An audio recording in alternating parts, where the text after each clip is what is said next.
What is up, hotties? Welcome back to another episode of Stay Hot. I'm Blaiden Kirk, and normally I would be joined by my two favorite co-hosts of all time in Matthew Sponhour and Theo Ash. But today we are Theo-less, so I am joined now by... you're only joined by your number one favorite. That's tough. You don't mean that. You don't mean that at all. You don't mean that. We love Theo. He's likely asleep. That is our suspicion.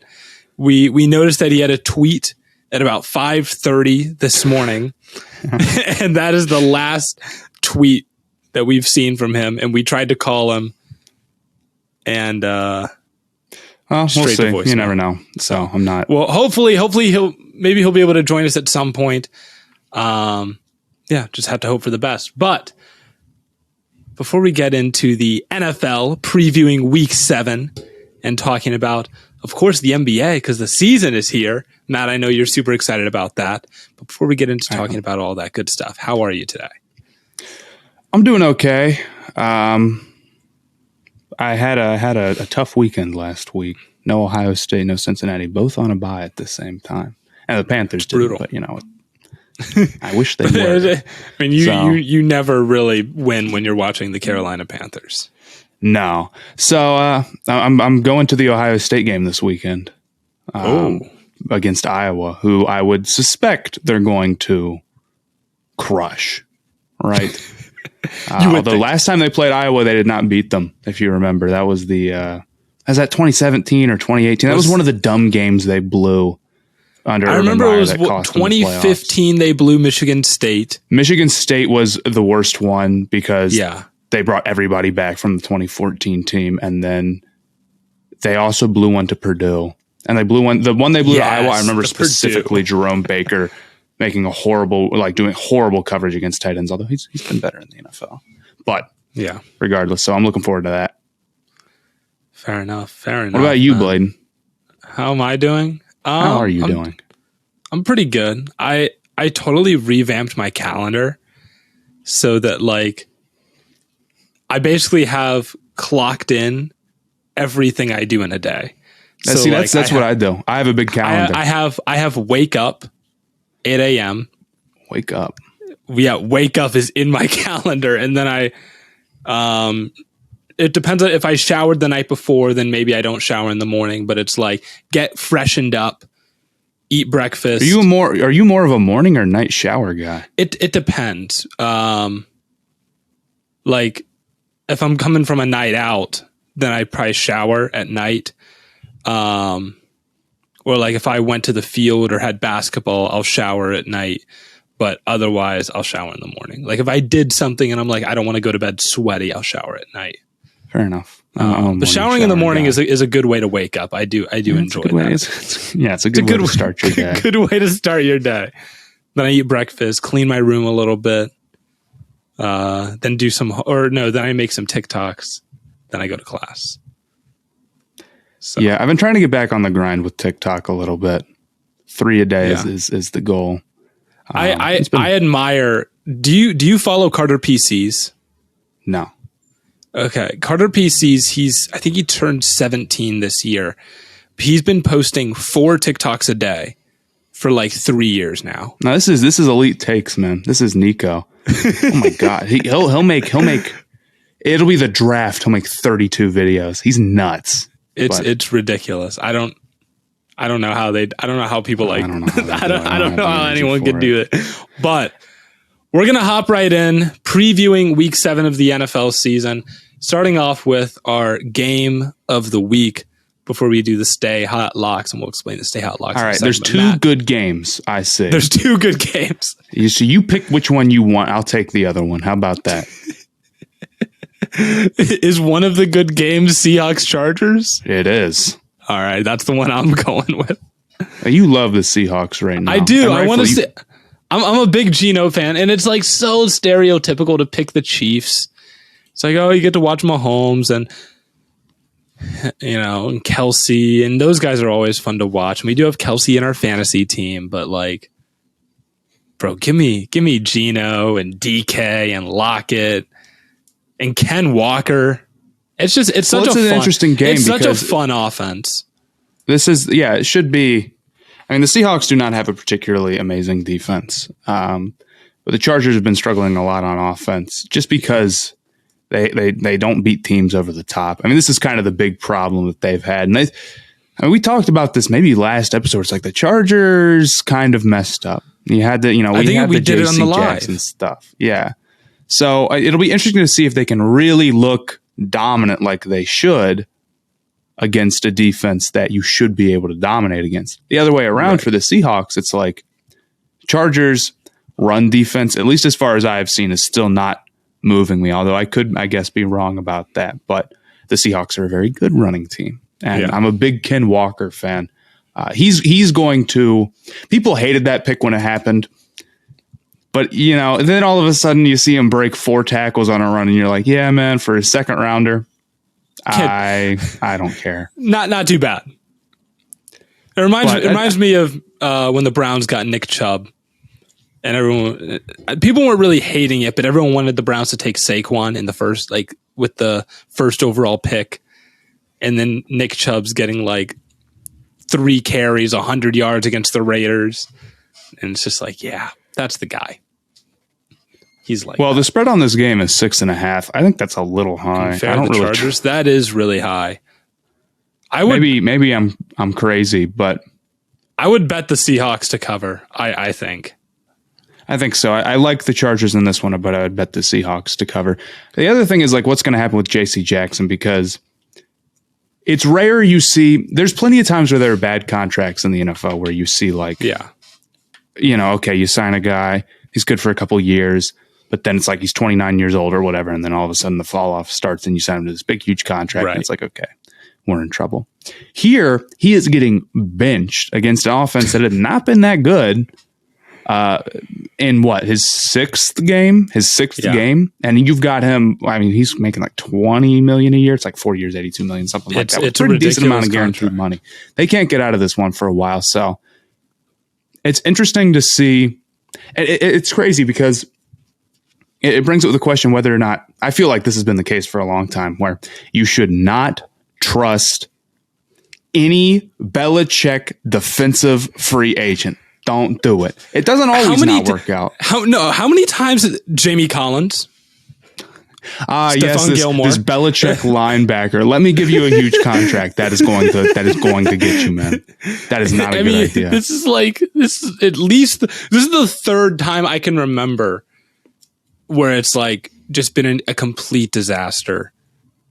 Jamie Collins was 1, Stephon Gilmore 2, J.C. Jackson 3. I can't think of another one off the top of my head, but there's got to be more. There's got to be more examples. Kyle Van Noy has only been okay. He's been solid. He's been solid. It's been going on for so long. You could name so many guys. I know there's more, and I know it's a problem. I just can't put my finger on it. But no. But the crazy thing is okay. So typically I understand it where, maybe this is what the Chargers should have thought. It's Belichick, if anything, values corners on the defense. That is his big thing where he's you should just spend and go get those guys. Typically, you've seen him do that with Revis. Yeah. With Gilmore, but then all of a sudden he lets J.C. Jackson walk, and is that maybe telling? If Belichick says, I do not want to pay this guy, should that be a sign that you should not pay that guy? Possibly, maybe, but I don't know. But then the other problem is you look at a guy like Jack Jones, and it's okay, he doesn't it doesn't look like he's just getting.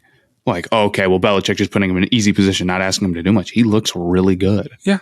Well, here could be the thing, right? It could be a combination of, maybe you didn't want to pay someone that Bill Belichick didn't want to pay. But maybe Belichick didn't want to pay him because he was I'm going to have guys here.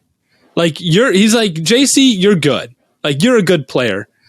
But I got other good players. I don't need to pay you a boatload of money to stay here. But even then, he decided to let J.C. Jackson walk and then drafted his replacement in what was Jackson? It was a 5th rounder. Yeah. And that's an insane thing to do. And it's not even just Jack Jones. I'm blanking on the other dude's name. There's Oh shit, me too. I'm looking it up. I'm awful. I'm looking it up. Like it's some like real like creative. I remember I was looking at it like preseason when we were making predictions. Jonathan Jones. There's another one too, and I'm like, it's Jonathan Jones, and there's one other guy, and I'm like, these guys do not move me. And then they do. You know, let me ask you about this. Okay, you're the Patriots. Yeah. You are. I think they'll be all right this season. I mean, they're 3-3. They play the Bears. Yeah, with Bailey Zappi. I think they'll win. They're 7.5 point favorites, which is pretty strong. What do you do? What do you mean? What's your next move? Oh, to like get better from here? This offseason. I know it's early to be talking about this. Yeah, I mean, you know that I'm not a big Mac Jones fan, but I imagine the Patriots are big enough fans that once he's healthy, which I think Mac Jones has not played good this season. He's played bad. He hasn't, but he's gonna start when he comes back. Like, there's a lot of people who would say that Bailey Zappi is the answer. Neither of these guys are the answer at quarterback. Neither of these guys are the answer. Neither of these guys are serious. Mac Jones played well enough last year to deserve the starting spot. I think their problem is that like they have Bailey no Zappi path. didn't look particularly great against Detroit, and he looked good against the Browns, but that's just because the Browns decided they were just not going to cover their receivers. I mean, we talked about this in the last episode. The average separation of a Patriots receiver against the Browns was over 4 yards. That's nuts, right? So, I mean, that's one of those situations where it's like, oh, anyone could have done that. They have a lot of money next off season. I'm looking at it now. Yeah. I think their problem is like, okay, the Patriots are actually pretty good across the board, except for their passing game. Their receivers, they are just okay. Mac Jones Myers is just solid. Okay, and they have a bunch of okay receivers and a bunch of okay weapons, and it just doesn't move you. And I think I hate to be the guy saying like, well, you got to be able to pass the ball, and that's the only thing that matters. But it's like there's a lot of teams in the NFL that they can't pass the ball, and it doesn't really matter how good you get at everything else. Yeah. If you don't have, and I'm not saying you necessarily need like an elite quarterback and then, you know, the Dolphins wide receivers, but what is really threatening you? There's only so far you can get with just like being all right in the passing offense before you're limiting your ceiling. I mean, so I don't know. Ramondre is a good running back. Like they do have pieces there. They have a solid offensive line. If they had an opportunity to get a quarterback in this draft class, I think you should pull the trigger. See, but I don't think that they're going to.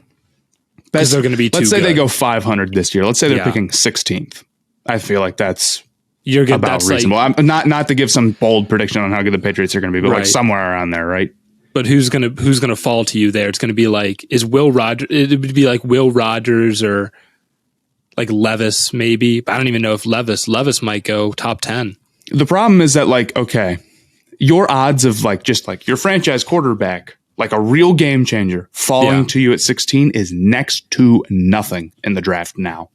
That is like, that's not what teams do. That's not how they operate. Are you suggesting the Patriots make a trade for like I don't, but here's the thing. Okay, for Lamar is not going to get traded. The Ravens are not doing that. Yeah. I see so many teams are like, we can get Lamar because they didn't sign him to a big contract. Buddy, they're going to franchise tag him and then franchise tag him again. They're not just like letting him walk. I mean, at what point does Lamar just decide that he doesn't want to play on the franchise tag? I mean, he could do that, but that's not going to lead to him getting traded. And even if it did, all right, let's say that somehow Lamar or like, I don't know, like Kyler or something, which I don't think either of those things have more than like a 2% chance of happening. Kyler is not leaving. I probably he's not 0% chance. So even if those things happen, or let's say even you like Bryce Young, you like Stroud, we'll even say you like Will Levis, maybe Hendon Hooker, whoever. Yeah. Do they have a better trade package right now than any other team that needs a quarterback? Nope. They don't. No. For starters, the Panthers are going to have a higher pick, and they will almost certainly take a quarterback. Yeah. The Texans need a quarterback. And not only are they one of the worst teams in the NFL, they have the Browns pick. And while the Browns may turn it on a little bit at the end of the year, I would guess that the Patriots are going to have more wins than the Browns this season. So the Texans could have 2 first-round draft picks higher than them. The Seahawks probably are going to have 2 first-round draft picks higher than the Patriots. So and then you've got teams like the Falcons who are 3-3 right now, and I do think that'll keep up to some extent, but they're also going to want a quarterback.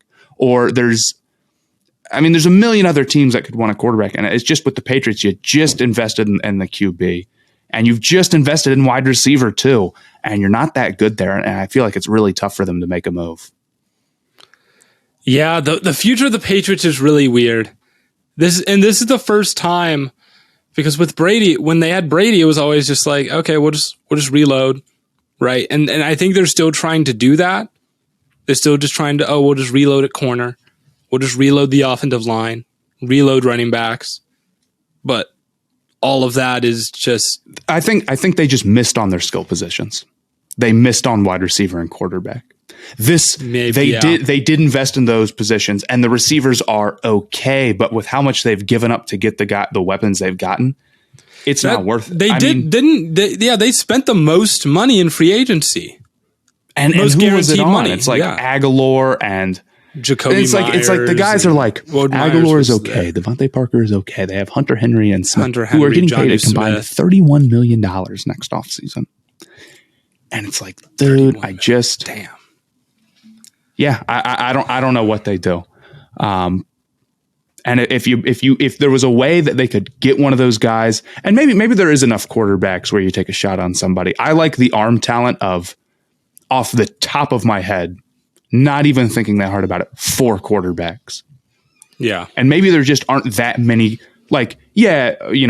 is Hendon Hooker going to fall to 16? That's very possible. Maybe you like him. I haven't watched a ton of Hendon Hooker, so I don't want to say strongly, but I do know that it's just with like a guy like Mac Jones, he just does not have serious NFL arm talent. It just is what it comes down to. Yeah. And he does a lot of other stuff well, but it's like, you see the difference. But, with Will Levis, I see the upside. With Hendon Hooker, I see the upside. And I wonder if they're like, I would rather just have a quarterback with the upside and say, we can make mediocre weapons. And they're not even bad. I mean, you can make what they have work, but I wonder if quarterback is on their radar. And I think what has turned out to be, I was a little low on the quarterback draft class earlier, I think is what has turned out to be a pretty solid one. Something else, I don't mean to get way off topic of our thing. What do you think about Hendon Hooker's age? How old is he? He's 24 years old. He's turning 25 before the draft. Oh, yikes. Listen, I'm not a big fan of old first round picks. As a Browns fan, I've seen. Well, you're thinking about Brandon Weeden. Hendon Hooker will be better than Brandon Weeden. I guarantee he will be younger than Brandon Weeden too, substantially. It's not saying much though, but I don't know. I mean, I assume it's a product of he got an extra year due to COVID. Is that? I genuinely have no clue. I hate to be. I got to think about it. Okay, yeah, I don't think it matters at all. I think it stinks. It does matter in the sense that there's a big difference between drafting a quarterback who's 21 and 25, right? But how? I do think it matters a little bit. How good would he have to be for it to not matter? Burrow. Burrow's Let me ask you this. Right? Let me ask you this. Okay. How old is? Let's say there is a quarterback who is 21 years old in this draft class. You're drafting it. You're the Patriots or whoever sitting there, and you think Hendon Hooker is better, but he's older. Would you ever take the quarterback that you think is worse because the other quarterback is younger? Then it doesn't matter. Then then I can completely knock out the ages of all the quarterbacks. And the order that I think they are good as prospects is the order that I would take them in. I would never take a worse quarterback prospect because they were younger. That cannot be that's a tiebreaker at best. I think it's a tiebreak. If you have 2 guys that you're like, okay, I kind of like both of these guys, but I can't really decide, then I'm going to take the one that's younger. Either you think he is a franchise quarterback and or you don't care about the age, or you don't think he is, and then you don't care about the age. If I think he's the third best quarterback, I'm not taking another guy who I'm like, this guy is worse because he's younger. You also have to keep in mind with quarterbacks, it's not like if you're going into the draft and you really think Hendon Hooker has it, like how many franchise quarterbacks are there in the NFL? There's 10. There's like not even necessarily one every year. So this idea that's like, well, we just want a quarterback, so we'll take the younger one. I think you either have to like break down and be like, yeah, Hendon Hooker has it, or he doesn't. I don't know. I like, to an extent, I do think the age matters a little bit.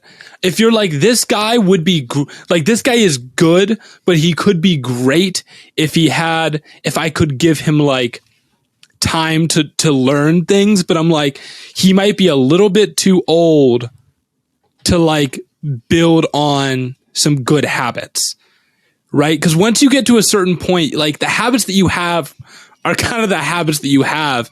And even though you probably could build some like better, good habits, I don't know. It might be hard. It might be harder for him to overcome bad habits. That's my only thing with like Burrow. Burrow was great, right? Like consensus first overall pick. So him being a little bit old didn't really matter because you're like, he has it. You're not too worried about like fixing bad habits with Burrow. But with a guy like Hendon Hooker, where you're like, oh, he could be QB3, QB4, QB5, that's where he's like, if it comes down to like, all of these guys are going to have something you have to fix, you're going to take the younger one. It's not necessarily which guy you think is a better prospect, because I once you get to like, oh, this guy has bad pocket presence, but this guy is a little bit late on timing, you're like, okay, well, which one can we fix faster? It's going to be the guy who's younger and has fewer instances of making that mistake. I think that's how they would look at it. I think that's fair. I think that's a good point. I don't know, man. I think it would just be tough for you to say. It's tough for him because, like, let's say that Hendon Hooker was in last year's draft class. All of a sudden, we're talking about a very different thing. In this year's draft class, it's like, well, does he have tools? Yes. But there's at least 3 other guys where they also do. And that's Levis, Stroud, and Young. Yeah. And I do agree that I think it'd be pretty hard to spend like a first overall pick on a quarterback who's on a 25-year-old quarterback. I think he goes like, if he goes through the process and he looks good, I think he's probably like a late first. I think somebody will go late first with him, but I do think that teams are going to have a hard time being like, yeah. It's not even about like how long can he play for you, because that's how it is for a lot of other positions where it's like, how long can a 25-year-old tackle really be good for? And, it can fall off pretty quickly. And it especially gets difficult when it's like, okay, so that means at the end, if I draft a 25-year-old tackle at the end of the first round, I am going to like be giving him his second contract when he's 30. That's risky. But with Hooker, the quarterbacks play so long, you don't care. Anyway, let's get back on track. We took a huge detour from game of the week talking about the Seahawks to somehow we got to the Patriots. And then we got to Hendon Hooker. There's nothing wrong with that. There's nothing wrong with that. So I think we both kind of agree that Seattle Chargers is the game of the week. But the Chiefs Niners should be a good one also. That would be my game of the week. I'm interested to see, okay, so this 49ers defense is among the best we've seen in a long time. And this Chiefs offense maybe does not have the gas that it once did. So we want to see, okay, what are they going to be able to do? That's the big question, for me at least. Yeah. And it's going to suck because I'm seeing Armstead and Boza are both questionable, which would really ruin this. And we saw last week how the 49ers struggled with the Falcons. So I'm interested to see. I guess my question is, okay, like, actually, here's what it is. Last week, Chiefs offense does not play super, super well. They did have a couple of like turnovers at the wrong time where we could be talking about a Chiefs team that scored 30 points and then you wouldn't really be able to say this. But on that last play of the game, right, Von Miller got pressure. They didn't rush all that many people, and that gives the Chiefs some trouble, right? Yeah. So now we're, they're not exactly getting a break if Boza's playing because he's a tier 1 edge rusher every bit as much, if not more, than Von Miller. So how are they going to be able to handle another team that is probably going to be able to rush for, is not going to need to blitz them, and probably is going to sit in a lot of cover too if they can? Yeah, that's the thing is like, oh, you don't want to blitz Mahomes. You don't want to blitz Mahomes. You get a guy like Bosa and Vaughn. You don't have to. You can just get pressure. So that's the thing. A healthy 49ers defense, yeah, that makes this a really interesting game. A banged up 49ers defense, though, I kind of think the Chiefs could easily run away with this if there's an instance where if Bosa's on like limited snaps or is just out, I think that alone could completely turn the tide. Armstead would make a big hit, would be a pretty big hit to lose too. I don't know. Letting Mariota tear you up a week ago, not ideal. I do like what the Falcons do on offense. You know, they do work hard, but yeah, letting a very limited team hard. With Marcus Mariota. I mean, how many times did they let him put it in the air? Do you want to, like, 14 times? Yeah. No, like they didn't throw it a lot. It's not, wasn't it like 14 passes, 3 touchdowns? It was 2 touchdowns. 2 touchdowns. Yeah, 130 yards on 2 touchdowns on 14 passes. You'll take it. Like, that's pretty good. Pretty good. It is pretty good. So yeah, I guess that's my question for them. I want to see how the Chiefs offense can bounce back here a little bit. I think they will. The Bills defense, I still believe one of the best in football. Poyer driving to the game with like busted ribs because he wasn't cleared to fly is just, that's crazy. I don't understand that. He's an insane person. No, like I'm saying I don't understand why you aren't cleared to. I don't know. I don't know why. It could be a pressure thing. I'm not a doctor. It's like you're not. Yeah, it's like I don't know. I assume it's like maybe a pressure thing, because like when you're up in the air, it's like different pressure, and then you come back down. It's just pressure change. You may have just solved it. I'm assuming that's what it is. I'm like I don't know. I'm different with it. That mindset. You are, but no, Jordan Poyer's an insane person for that. Like, actually an insane person. Like, I think most people aren't doing that. Most NFL players aren't doing that. But those will be 2 good games. I also think, like, we talk about the Seattle defense not being very good. Tariq Woolen has been really fantastic the past couple of weeks. This is what I said. They do not have a good defense, but they have some good defensive players. They've got some pieces. It's not. There's some defenses around the league where it's like they've just got a bunch of mid. The Seahawks have a bunch of bad and then very good young players, which is what you would rather be if you were them. Yes. So I don't mean to hate too much on what Seattle's doing. They're going through a rebuild. They have to retool. It's going to take a minute, and it's a good rebuild. They killed last draft to an insane extent. They killed it. So, props to them. They're headed in the right direction. If you watch football, you need Fubo TV. Fubo TV gives you complete coverage of college and pro football with NFL Red Zone plus games in 4K at no extra charge. Over 100 channels of live sports and entertainment for a fraction of the price of cable. Watch on all your devices and never miss a game or an episode of your favorite shows with the included cloud-based DVR. Plus, there's no contract, no commitment, and you can cancel at any time.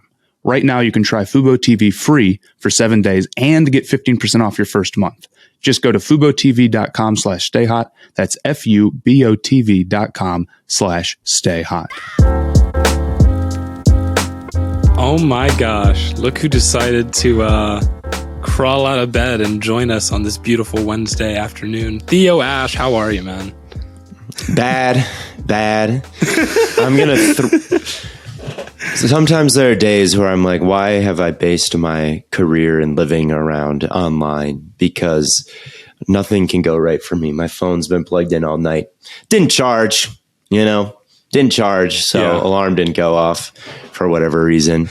And I've got my CJ Stroud versus Bryce Young video in the chamber, locked, loaded, and ready to go.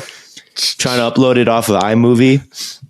It just is like, no, that cannot be done. I have a terabyte hard drive. So I'm like, well, I'll just upload it there. It cannot possibly be out of space. There's like nothing on that thing. It's like, no, still no. It will not upload there either. So I just don't know what to do about that. I'll have to figure it out. And then I was up until like 6 a.m. making that, and I go to bed. I set my alarm. Theo, do you say you use iMovie to record your all 22 videos or to edit them? I'm an iMovie wizard, dude. There's nothing I cannot do in iMovie. I'm convinced I can. Brother, please use DaVinci Resolve. I don't know how to use that. You. It's free. It's like literally. I got everything I need. Well, I don't do anything crazy editing. I literally just. It's not that you need anything screen crazy. Record it's just. And then put it in the best. Does it take up space on your laptop, like gigabytes? I mean, it may.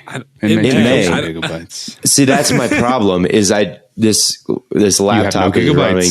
It's running on fumes, and I just want to. I delete everything on it. Every time there's an all 22 video, like everything on my computer is at high risk of getting deleted because there's no fat on this thing.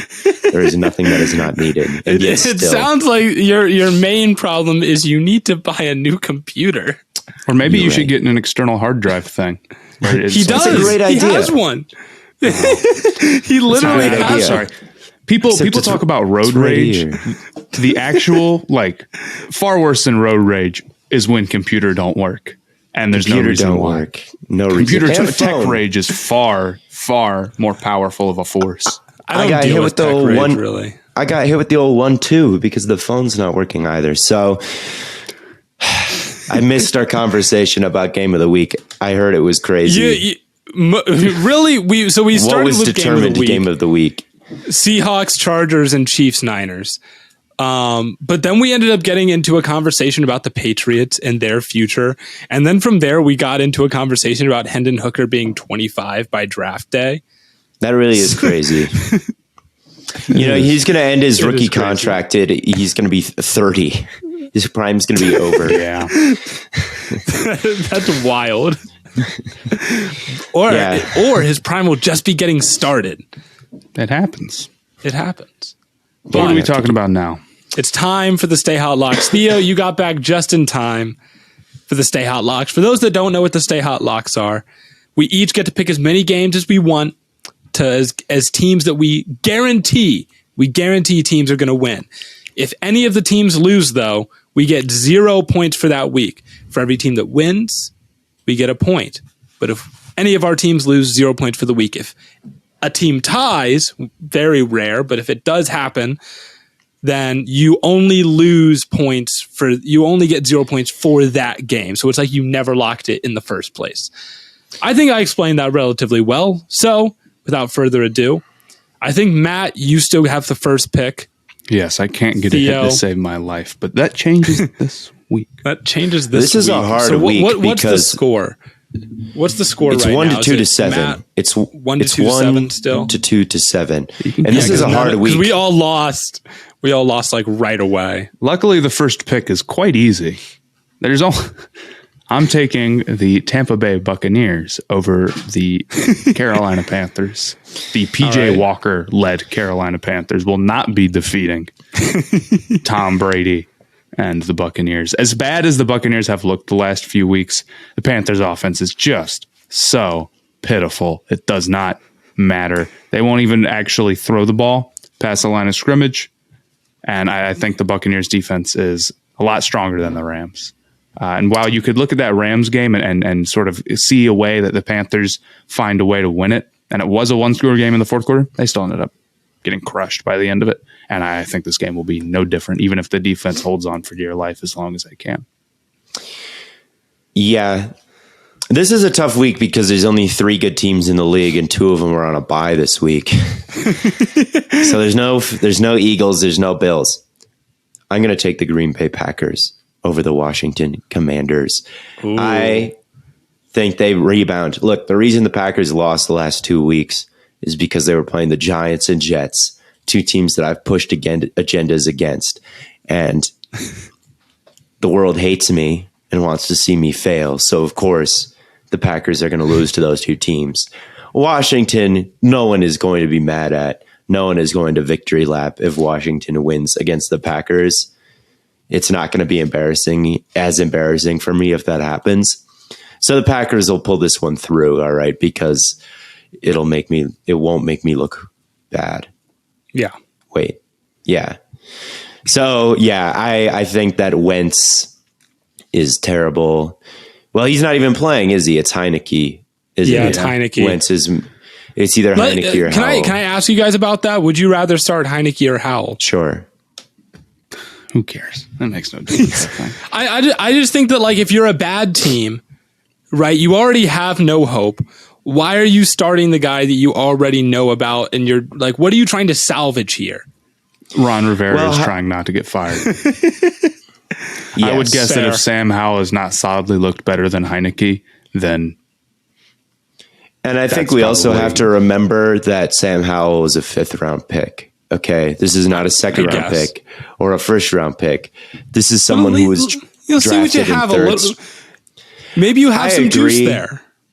I agree. Where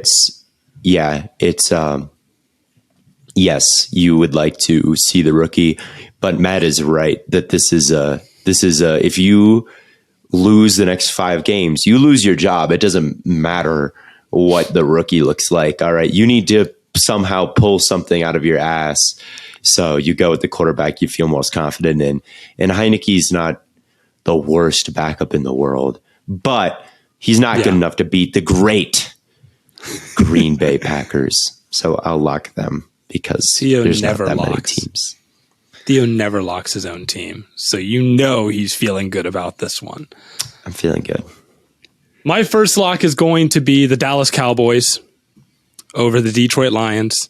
Dak is supposed to come back this week.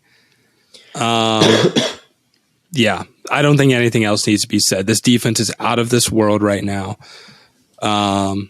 Except for, the game against the Eagles. But that's the Eagles, one of the true great teams in the league right now. So you can't really. Their defense played bad against the Eagles. It didn't play necessarily bad, but you weren't going to hold them to like less than 20.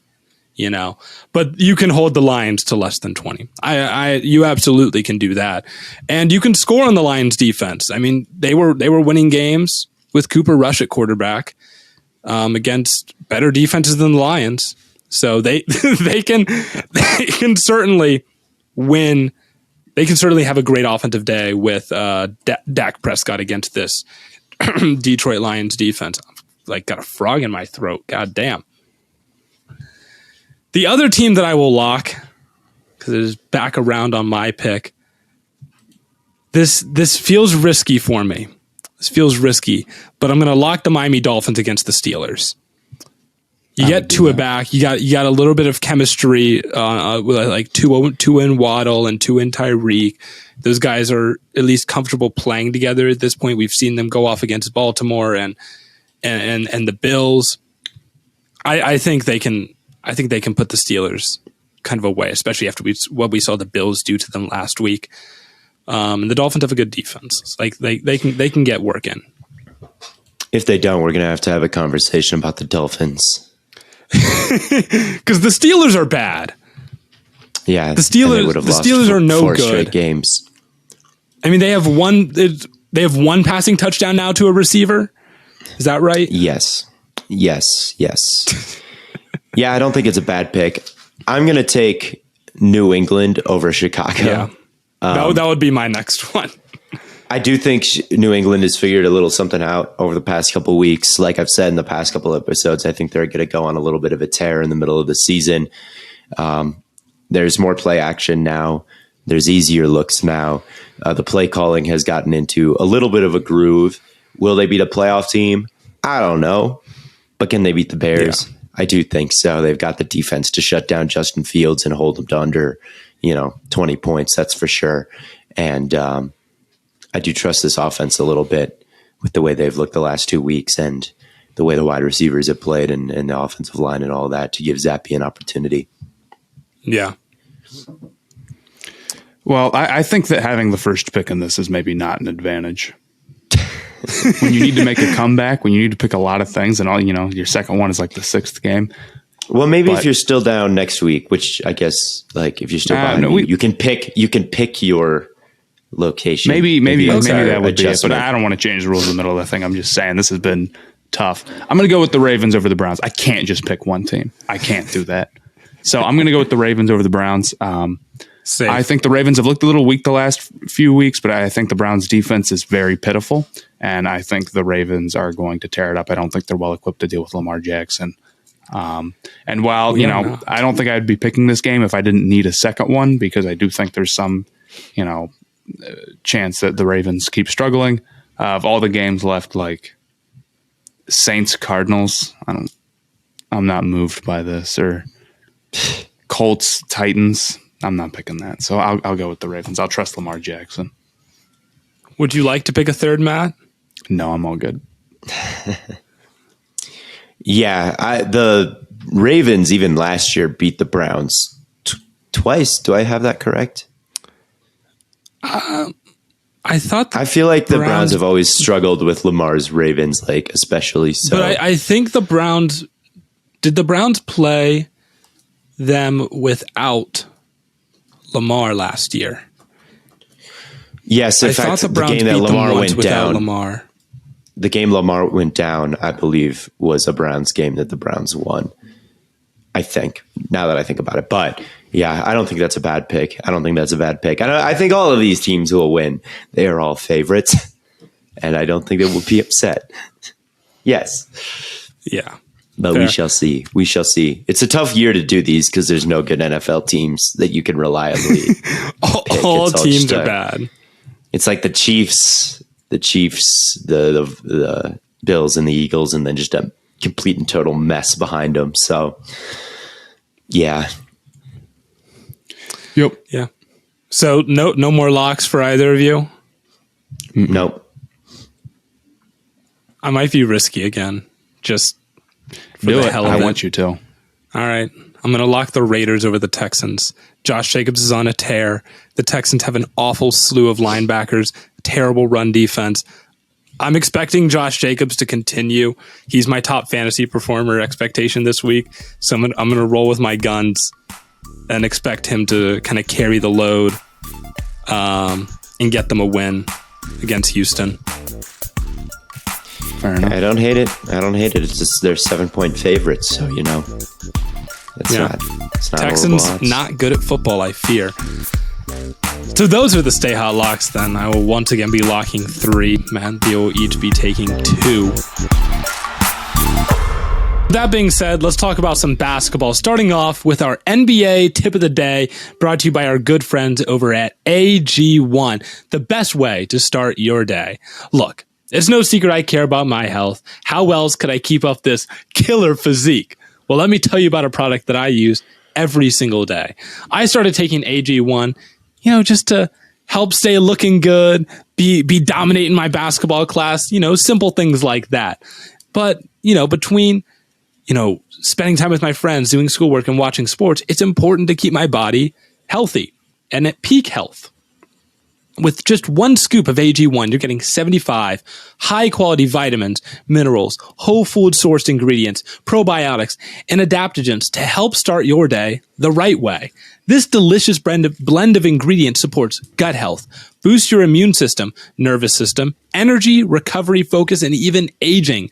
For me, just got to throw a scoop in a glass of water before I start my day. I just feel like it gives me that energy boost I need to keep going. The boost to mental clarity and alertness is really why over 7,000 people have given Athletic Greens a 5-star review. And if you're like me on a college student's budget, you get all of this for less than $3 a day. Right now, it's time to reclaim your health and arm your immune system with convenient daily nutrition. It's just 1 scoop in a cup of water every day. That's it. No need for a million different pills and supplements to look out for your health. And to make it easy, Athletic Greens is going to give you a free 1-year supply of immune-supporting vitamin D and 5 free travel packs with your first purchase. All you have to do is visit athleticgreens.com/stayhot. Again, that's athleticgreens.com/stayhot to take ownership over your health and pick up the ultimate daily nutritional insurance.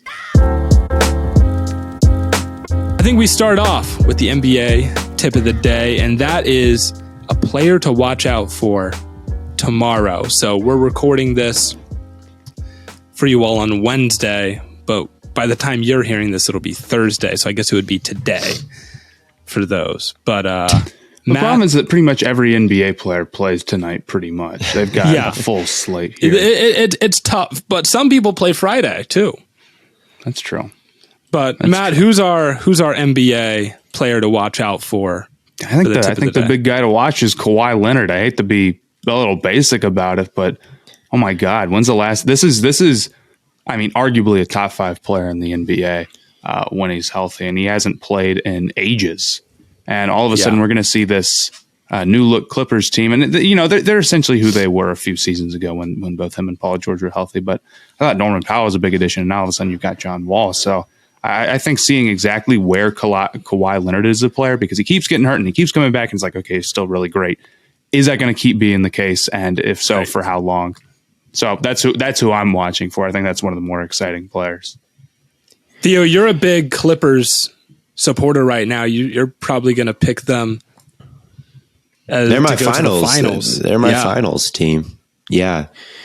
Yeah, they're ridiculous. I mean, last year they were in the play-ins and probably were going to make the playoffs if Paul George doesn't get COVID at the end of the year. I mean, this is a team that found, like Tyronn Lue coached his ass off. He beat the carried by LeBron allegations for sure, and took a bunch of role players and turned them into a pretty formidable unit. All right. He had Luke Kennard playing decent basketball. He had Isaiah Hartenstein putting up like the craziest advanced numbers I think I've ever seen with a player. He's obviously gone now on the Knicks, but still, like this was a formidable unit without 2 all-stars, and Paul George too missed basically all of last season. And those 2 players just have such I think like a winning style, if that makes sense. Like the defense they play is out of this world good. And they're these 3-level scorers. There's just nothing Mickey Mouse about their games. All right. They are proven like high level players. And this Clippers team was in the Western Conference Finals, even without Kawhi, like when they beat the Jazz in that series a couple years ago. And we haven't seen Kawhi since. Like this is not a Lakers 2-star situation where there's no supporting cast around them and they're not going to do anything once these guys come back. No, this is the potential to be an absolute, like a complete juggernaut in the West. And I think there's going to be a lot of load management because of how Kawhi has missed time in the last couple of years. So I don't know if they're going to be a regular season powerhouse, but man, they're going to be putting out lineups like when Kawhi Leonard and Paul George are both on the floor. That might be the best lineups in the league, I think. So I'm really excited to see if what I think the Clippers can be this season. Yeah, I'm excited to see if that actually comes true. Even if they're load managing, we're still going to see it for their. Oh, we're going to see it. Yeah, we're going to see it. We're going to see it on Thursday for sure, regardless. But we did get to watch opening night, and Matt, I just remember you tweeting, am I going to have to stay up till 1 a.m. to watch this Lakers team all season? The answer is sadly yes. New role players, pretty much the same problems. They do not have enough, serious guys. I'm sorry. And the pressure to make that Heel Turner trade is just going to be, through the roof here sooner rather than later. I mean, it already is. Ultimately, they put up a 3-point shot. You assume it is not going to go in. And while I think some of the lineups that they're putting out make it work a little bit better, and it's like, you could still see Nunn and Beverly. I don't want to overreact to one shooting night, but I think this is going to be their problem. I thought that Anthony Davis looked pretty good overall, so I was happy about that. I thought LeBron did his thing, so I was happy about that. But they just don't have the perimeter shooting. They just don't got it, and they've got to go find a way to get it. I think it's at least from the Lakers they had 2 guys go 0 for 3 from beyond the arc. You just can't have that. Shooting 25% from 3 as a team is just tragic. Well, yeah, they were 14 of 56 on shots that didn't come from the rim. 14 of 56, okay? And they were 5 of 14. Wait, no. They were 25 of 35 at the rim. That's pretty good. You take that. But they were in the 0th percentile in points per possession in this game. All right, it's pretty difficult to have a worse offensive performance than this Lakers team did. All right, they didn't get to the line at all in this game. They couldn't shoot. They turned the ball over a ton. That was also in the zero. Their turnover percentage was also in the 0th percentile, which means it doesn't get worse. Free throw rate in the 0th percentile means it doesn't get worse. They just didn't. They couldn't do anything on offense. It was not like, yes, you can look at LeBron's stat line and even Russ's and AD's stat line. Like the three of them didn't play bad, but like the role players just suck major. They got to get more guys. Sadly, they got to get more. And LeBron guys. said it after the game. He said they were giving us open like they were perhaps daring us to shoot, but we don't have a bunch of lasers on this team, is what he said. He said we don't have a bunch of guys that shoot 40%. They had six. They had 6 players score less than 5 points, or 5 or less points. Right. It's just not a well constructed roster, and Pelinka just got extended, as so many people last night. Matt, what is the path to this Lakers team like doing anything offensively? Because like is there a they'll shoot better than this, for the record. Okay. They will shoot better than this. This is not going to be this bad the entire season. However, their path is doing the Buddy Hield, Miles Turner trade. Otherwise, they will have games better than this, but they will ultimately have the same problem that they had tonight. So if you want to be more positive, though, I thought the Lakers were a lot more active on defense. They like to an insane extent compared to where they were last season. And I feel like they were doing more on offense. You look at last year's Lakers team. Oh my God, dude. It's LeBron out there, ISO ball with 4 gargoyles. It's like nobody is moving at all. That wasn't true for the offense today. It's just that they didn't hit their shots, but they got open looks, and this was not happening all the time. So it's not all negative for the Lakers. But it's mostly negative though. It's mostly they still have the major unovercomable problem, I'm afraid. So yeah. I mean, to be completely fair, they did also play the defending champions. Yeah, I mean they played a very good Warriors team. I thought, I'm waiting to see a little bit more Wiseman and Kuminga and Moody and all of them minutes together. I thought they just look like the Warriors, man. This is the same team running it back, so I don't have as much to say about them. Yeah, Wiggins played stuff you already know. Wiggins played incredible. Steph Curry played incredible. Poole, it wasn't like Poole's like most amazing game, but like we know what he is. We know what Draymond is. Like Clay played fine. It was, the Warriors are really good, everybody. And Wiseman was not a complete liability out there. I don't know if he had like a great game or anything like that, but he was out there and not. It's game one. I guess one. Horrible. It's game one. Who cares? They're a really good team. If Warriors fans expected to come on here to hear like deep insights about the Warriors, I don't have any. They could win the finals. What we learned. Well, there's deep insights about teams that are good, but I'm afraid the Warriors have just been doing the same stuff. I mean, I know Kuminga, I'll have deep insights about the Warriors when it's like we get, a decent sample size of Wiseman, Kuminga, and Moody. Those are the 3 things you're watching for. Yes. Their defense looks every bit as good as it has been. Although they did obviously let the Lakers get some open shots, and that was to it. But yeah, I'm excited about them. I really was more interested in the Celtics 76ers game, to be completely honest. Especially that James Harden masterclass.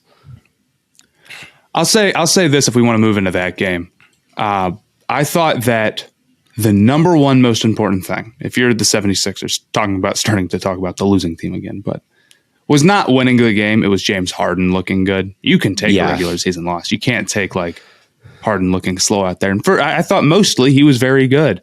His defense was very pitiful in some circumstances. Like this is classic. This is why people say this about Harden. However, they said they let Harden do his thing. I mean, he touched the ball an insane amount, and for the most part, the Celtics were giving him a lot of space on the perimeter. They were really scared to, and not because they don't respect him as a shooter, obviously, but because they're so scared of him attacking inside. And if that is how defenses are going to play him for the rest of the season, the 76ers are in very good shape.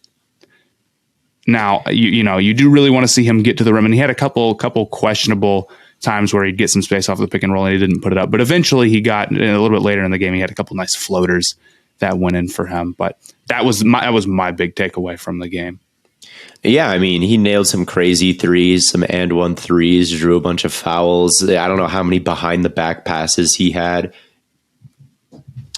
And he was good. Him and Embiid were good when they first got to, when that trade first happened, the first 10 or so games afterwards. It really looked like James Harden and Embiid were the princes who were promised. It really looked good. And so it's not like it was a complete disaster the entire way for them last season or for Harden last season. And you saw the ceiling. And I think Embiid did not play a great game. I was shocked looking at his box score at the end of the game, because Embiid put up crazy numbers that looked great with that, but he didn't attack the paint at all in this game. I didn't know, dude. And that is the 76ers' big problem, is that they do not, and they were saying this on the broadcast, they do not attack inside enough for a team that should easily be able to do it all of the time. And and they had this problem, not a ton, but you could tell it was happening, where they get into a possession. Maybe Harden and Embiid have been out there for 7-8 minutes, and they are trying to get a foul call. And I absolutely promise you, I guarantee it, if they do that in the playoffs, they will not get enough whistles to go out and win against really great teams. That is not enough. And this whole crap of I wanted a foul on that, post up and I didn't get it, so I'm just going to crumple to the floor, is pitiful. It is pitiful. You cannot do that. They should tee up guys for doing that. It's so annoying. I mean, there was a point in this game where Horford got 2 early fouls, and Noah Vonleh, who, oh my God, dude. I mean, the difference between Von and Robert Williams is night and day. They had to give him zero attention on offense or defense, and it's take over, I didn't know he was still in the league. They're Noah Vonleh coming in for, I'm sorry, everyone. Call me a casual. I did not know that Noah Vonleh was still in the league. He comes in, it's oh boy, Embiid's about to eat. And he really didn't. So again, one game, we know that Embiid is a very good basketball player. We know that he is a dominant big man. We know that he's the second, if not the first best center in the league. Yes, the Harden thing is more important to the Sixers than one loss on the record. But for them to be missing Robert Williams, the Celtics to be missing Robert Williams, for Noah Vonleh to get real minutes, and for them not to dominate in the post, definitely raised an eyebrow just a little bit. It's totally weak. I mean, you had Blake Griffin out there too. It's if that's what we're doing, with the big situation, you got to go. That's got to be an Embiid win 10 out of 10 times. Yeah. Yes. I also thought Tyrese Maxey looked really good. He hit some really nice shots. I've been pushing Tyrese Maxey narrative since as long as I can remember, and I'll continue to do it. If you want to talk about the Celtics a little bit, though, dude, the Jays, Tatum, that was really fun to watch. I think the biggest problem with I think the biggest problem with Tatum in last year's playoffs was his finishing at the rim and how he was struggling a little bit to take it to the basket. And PJ Tucker and Joel Embiid are not weak players. And there would be times where he was just out muscling them and finishing. There was a play early in the game that really caught my attention where he did that to PJ Tucker.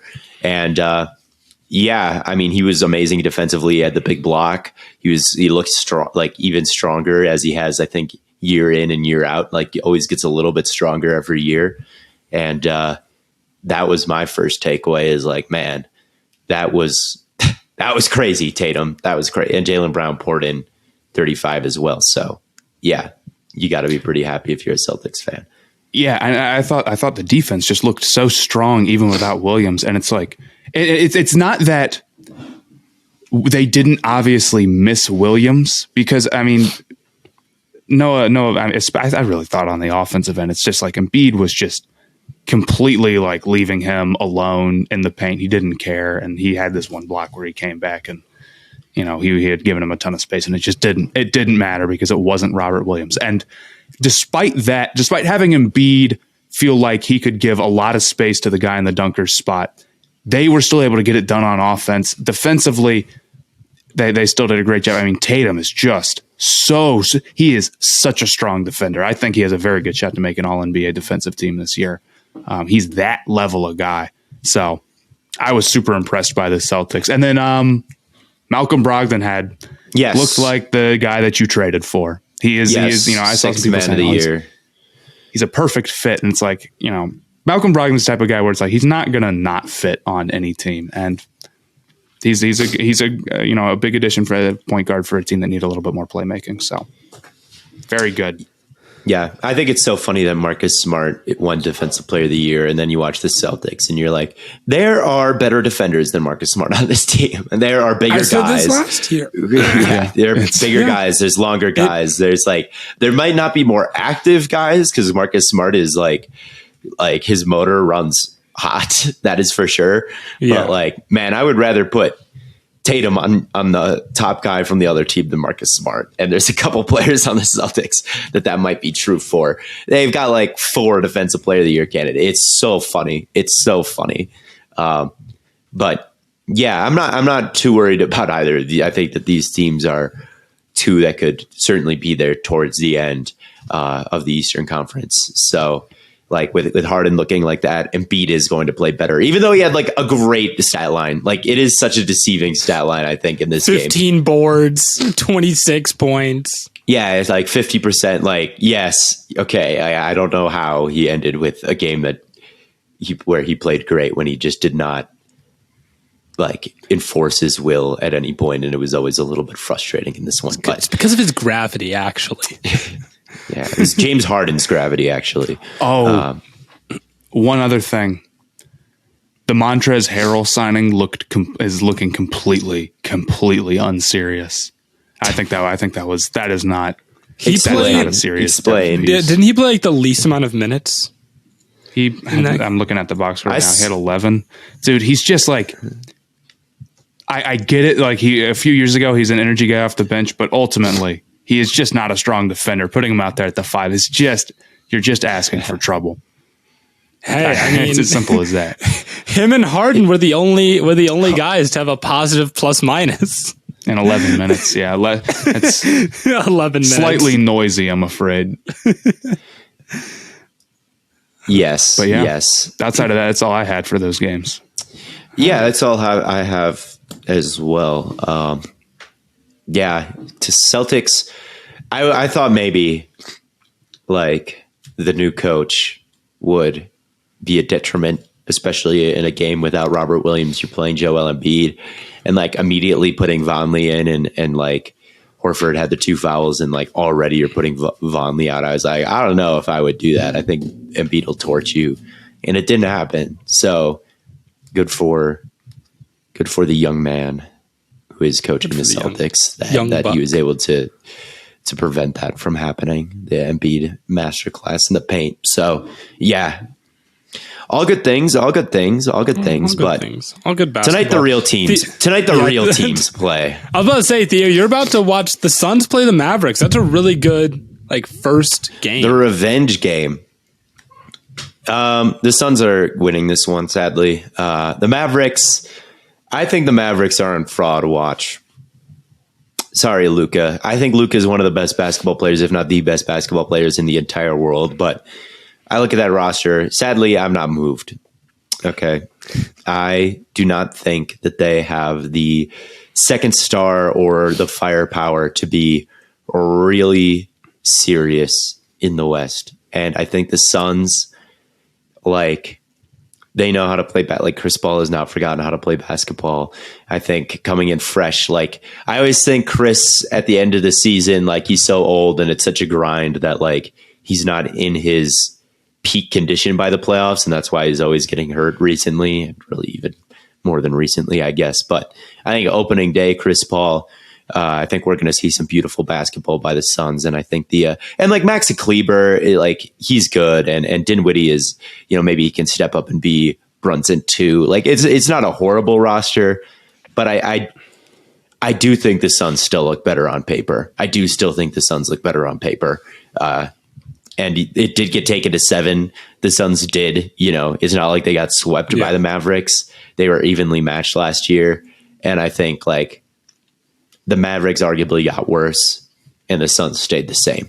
I don't know. That's where I'm at. I counter with, there was a time when LeBron James had to carry the 2018 Cleveland Cavaliers to the NBA Finals.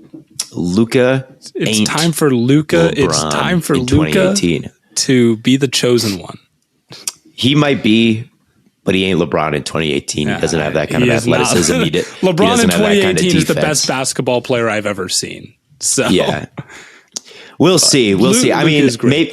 I still think the Mavericks can make the playoffs, but like in terms of like the top 6 seeds in the West, I do think the Suns have a better shot than the Mavericks do. And that's an overall thing.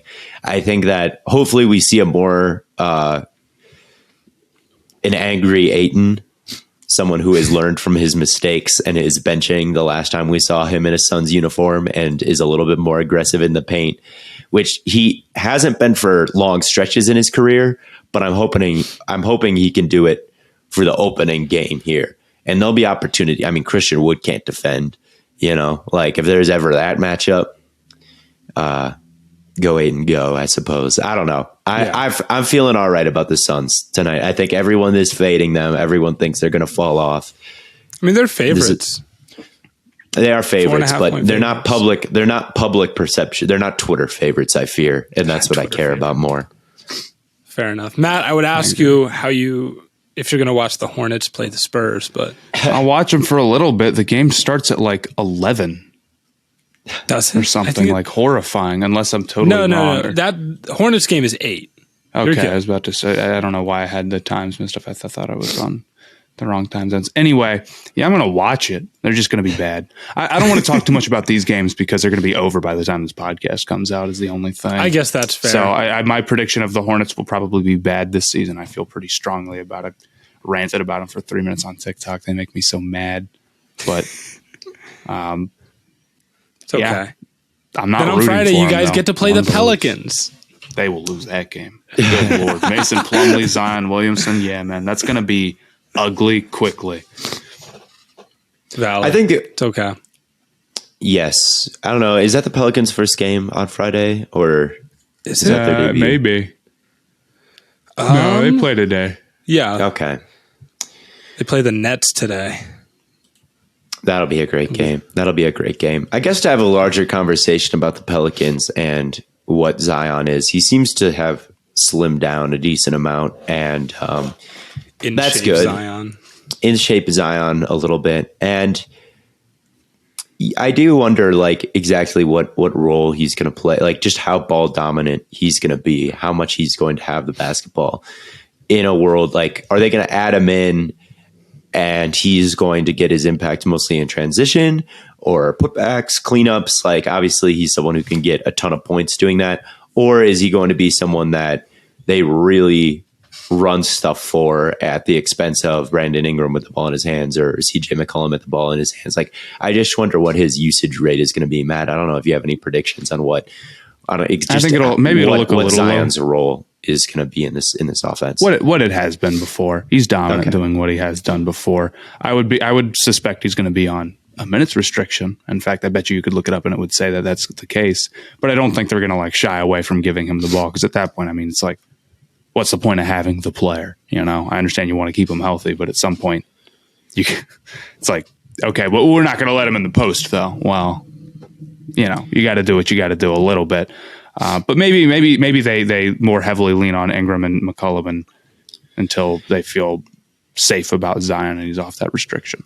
They best rely on Brandon Ingram, Mr. 90% of KD himself, who will cement himself as the best player, not only on the Pelicans, but in the Western Conference this year. That's my bold Pelicans prediction is Brandon Ingram wins most improved player again. And has anyone ever done that twice? Won most improved player twice? No, you have to improve too much. Hypothetically, it could happen. I wonder who has the best case of all time to win most improved player 2 years. Most improved. Not even back to back. I have to do some research in it. I think that would be a fun question. Is who's taken the biggest jump, I guess, in his career.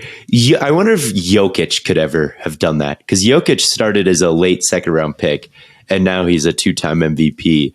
Is there a point where he improved not only from 57 overall in 2K to good starter, from good starter to MVP, and then maybe like even his 2 MVPs? Not that he's most improved going from MVP to MVP. I think there's some possibility that it happened at some point, but I'd have to go back and look at it. Yes, that's my question for any basketball nerds out there who have access to all the stats and time. Find me this. All the time, who deserves analytics in the world? Who deserves most improved player twice? So, yeah. Anyway, right. Anywho, unless you guys have anything else, I think that pretty much wraps things up for us. Go Cavs, go Kings, go Hawks. But make sure you watch Theo's All 22, so all this pain that he's had to go through is worth it. And then whenever that's up, I don't know when it will be, but whenever it is, make sure you have notifications on for the YouTube so that you can see when it goes up. But as always, thank you all so much for tuning in. And from Corn Boy, Bird Boy, and Lemon Boy, we will catch you all on the flippity flop.